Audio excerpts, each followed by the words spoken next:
Ça me fait une belle transition pour Grégoire Osbold. Si tu peux prendre la parole et nous raconter ton parcours d'entrepreneur avant la liquidation et ensuite raconter comment tu as connu 60 000 rebonds et ton accompagnement évidemment et ton rebond.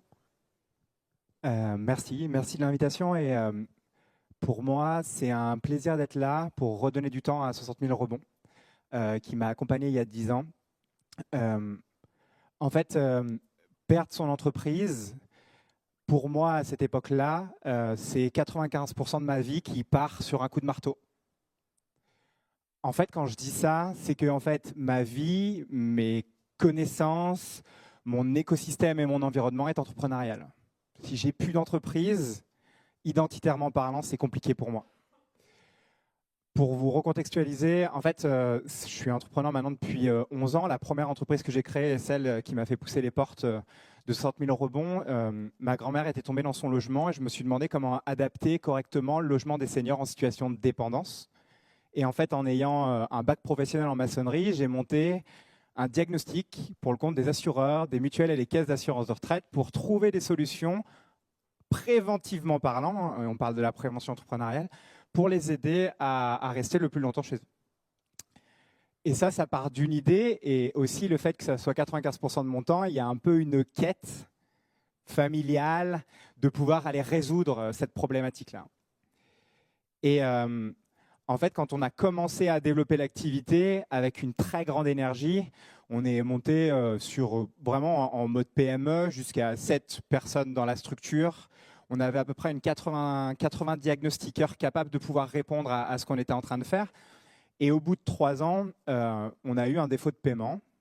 Plus, on s'est rendu compte que notre modèle économique, au-delà de la bonne idée qui avait été encensée de plein de manières différentes, était en fait pas totalement viable au regard du marché dans lequel on avait décidé de mettre les pieds, notamment sur le sujet de la prévention, mais ça c'est une autre histoire. Et en fait, on s'est retrouvé, où je me suis retrouvé pendant ces 3 années à m'entourer. Parlons CPME, parlons CJD, parlons MEDEF, parlons...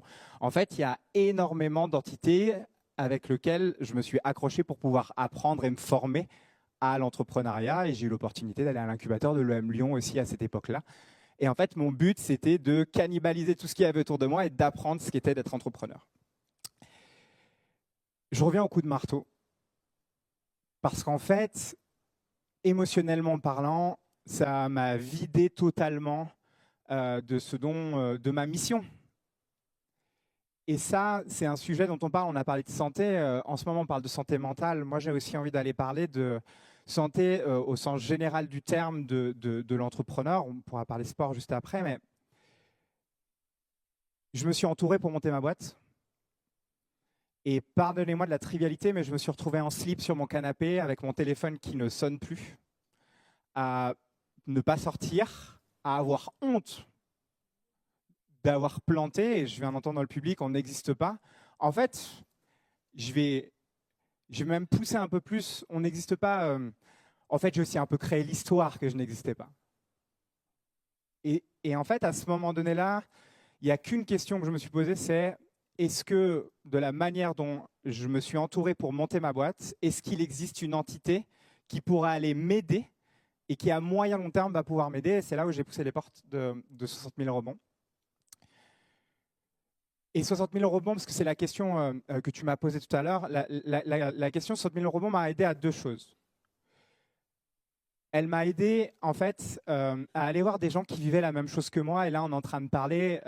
J'avais pas de famille à l'époque. Enfin, il n'y a pas de sujet en tant que tel. Mais j'ai rencontré des entrepreneurs qui se sont fait planter de plusieurs millions d'euros, qui ont eu des vrais problèmes aujourd'hui liés à pouvoir payer, ne serait-ce qu'à manger. Et moi, je me suis retrouvé avec 35 000 balles de dette, à plus pouvoir manger. Et en fait, je me suis rendu compte que je n'étais pas tout seul. Et qu'en fait, juste de pouvoir en parler à d'autres personnes qui le vivaient dans des circonstances, et on n'est pas là pour faire une comparaison de douleur, mais dans des circonstances différentes, et en fait de pouvoir aller se connecter avec d'autres personnes. Et ça, c'est vraiment la première chose. Ensuite, la deuxième chose, c'est ils ont mis en place un programme avec des coachs et un parrain. Et en fait, le coaching m'a permis de faire un vrai retour d'expérience de ce qui a pu se passer. Parce que au bout d'un moment, on parle, oui, l'échec est différent en France, en Angleterre ou autre. Moi, je crois aussi, à un moment donné, il faut prendre sa responsabilité dans l'histoire. Et en fait, l'accompagnement m'a aidé à prendre du recul sur c'était quoi ma responsabilité dans le fait que ma boîte n'ait pas fonctionné, que je suis à 35 000 euros de dette. Parce qu'il peut y avoir plein de choses autour de nous. À un moment donné, en tant qu'entrepreneur, on fait des choix. Et en fait, c'est l'accumulation de choix plus l'externe qui en fait que. Et en fait, 60 000 rebonds m'a vraiment aidé par plein de techniques, je ne vais pas utiliser le jargon, mais par plein de techniques à pouvoir voir où j'avais du contrôle et derrière commencer à faire du Rex. Et je ne sais plus qui parlait de deuil tout à l'heure, mais il y a un vrai deuil à faire. Et ce truc-là m'a fondamentalement aidé et ce qui m'a permis aujourd'hui de rebondir de deux manières. La première, en fait, je me suis rendu compte que j'avais mis tous mes œufs dans le même panier. Ma grand-mère me l'avait dit, mais ça, c'est un autre débat. J'ai rebondi de deux choses. En fait, je me suis rendu compte que ce que j'aimais, c'était entreprendre des choses. Et par exemple, avec mon parrain, qui est devenu un ami maintenant, j'avais marqué une petite phrase sur une question qu'il m'avait posée. Il fait « Est-ce qu'il y a des choses que tu as envie de réaliser dans ta vie qui n'est pas que liées à l'entrepreneuriat capitalistique ?» Et il y en a une, je suis sportif amateur de haut niveau, capable de faire des choses de haut niveau. Et en 2019, suite à une discussion avec mon parrain de 60 000 rebonds, j'avais marqué que je rêvais de traverser la Manche à la nage. Et en fait, c'est ce que j'ai fait en 2019, le 21 août 2019. J'ai traversé la Manche à la nage. Et en fait,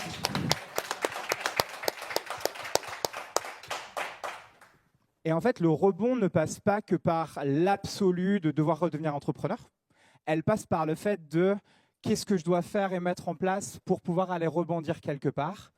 Et la deuxième, l'entrepreneur que je suis a losé une autre boîte derrière et a eu l'opportunité derrière de pouvoir aller monter ce qui me plaisait fondamentalement. Et donc aujourd'hui, j'accompagne des entrepreneurs et des sportifs de très haut niveau sur de la préparation mentale. Et tout à l'heure, quelqu'un a dit préparation sportive, un entrepreneur est un sportif. Il y en a qui aiment le sportif de haut niveau et il y en a qui veulent aller en Ligue des Champions pour les amateurs de foot. Et il y en a d'autres qui veulent monter des boîtes à leur taille, avec leurs ambitions. Et en fait, pour moi, c'est ça le plus important, c'est de monter des choses qui nous touchent. En tout cas, merci beaucoup à 60 000. Et c'était une vraie bouffée d'oxygène et qui m'ont permis de trouver un petit taf entre-temps pour me nourrir. Et ça c'est ce qui a été le plus beau pour moi. Merci Grégor, merci beaucoup.